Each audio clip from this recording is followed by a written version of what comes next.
आज गुरसाळे येथे मैदान झालं आणि त्या मैदानात पिसेवाडीचा आदत किंग लायटर या बैलाने खरंच कमाल केली. सगळ्या महाराष्ट्रातल्या जेवढे बैलगाडी प्रेमी आहेत तेवढ्या लोकांनी आज बघितलं त्या बैलाला की त्या बैलाने आज सेमीमध्ये कसली कमाल केली. सेमीमध्ये किती स्पीडनं पळाला तो बैल. 12 महिन्याचं वासर आहे ती. तुम्ही बघितलं या बैलगाडा क्षेत्रात अशी क्वचितच बैल आहे ती जे कमी वयात पळून गुलाल घेतात. नक्कीच त्या आदत किंग लायटरचं खूप खूप आभार, खूप खूप धन्यवाद. कारण तो खूप पळाला, मालकासाठी पळाला, मालकाच्या नावासाठी पळाला. खूप साऱ्या शुभेच्छा त्या बैलाला. आणि त्याच्यासोबत पळाला बावऱ्या होता. बावऱ्या कोणता होता बावऱ्या हे माहीत नाही, परंतु लायटर पिसेवाडीचा खूप आवडला या बैलाचा पळ. त्या बैलानं संबंध महाराष्ट्राचं लक्ष वेधून घेतलं.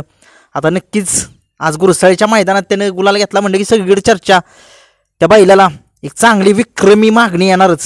कारण आता कसं असतं, एखादा छोटासा बैल जर पळाला गुलाल घेतला तर त्या बैलाला विक्रमी मागणी येतेच.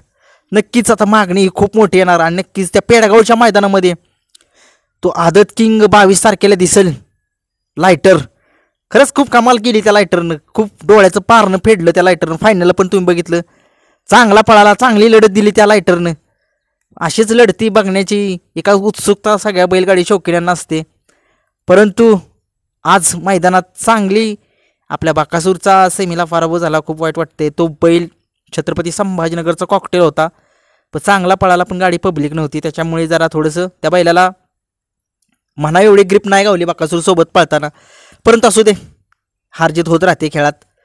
परंतु त्या कौतुक लायटरचं वारंवार करतोय. कारण तो 12 महिन्याचा बैल आहे, छोटासा आदत किंग आहे तो. आणि त्या आदत किंगनं संबंध महाराष्ट्राला एक डोक्याला हात लावायला भाग पडले. कारण की एवढसा बैल कसा काय एवढा सेमी पास करून गुलालामध्ये पात्र केला त्याने. नक्कीच बघितलं गुलाल कसला घेतला त्याने, 1 नंबर गुलाल घेतला. खूप खूप छान पळाली गाडी. खूप खूप अशा छोट्या बैलांची ओळख या महाराष्ट्रात होते. हेच आपलं महाराष्ट्राचं भाग्य. नक्कीच खूप साऱ्या शुभेच्छा त्या आदत किंग लायटरला पुन्हा एकदा देतो. त्याने पेडगावच्या मैदानात यावं आणि आपल्या मालकाचं नाव संबंध महाराष्ट्रात करावं. धन्यवाद.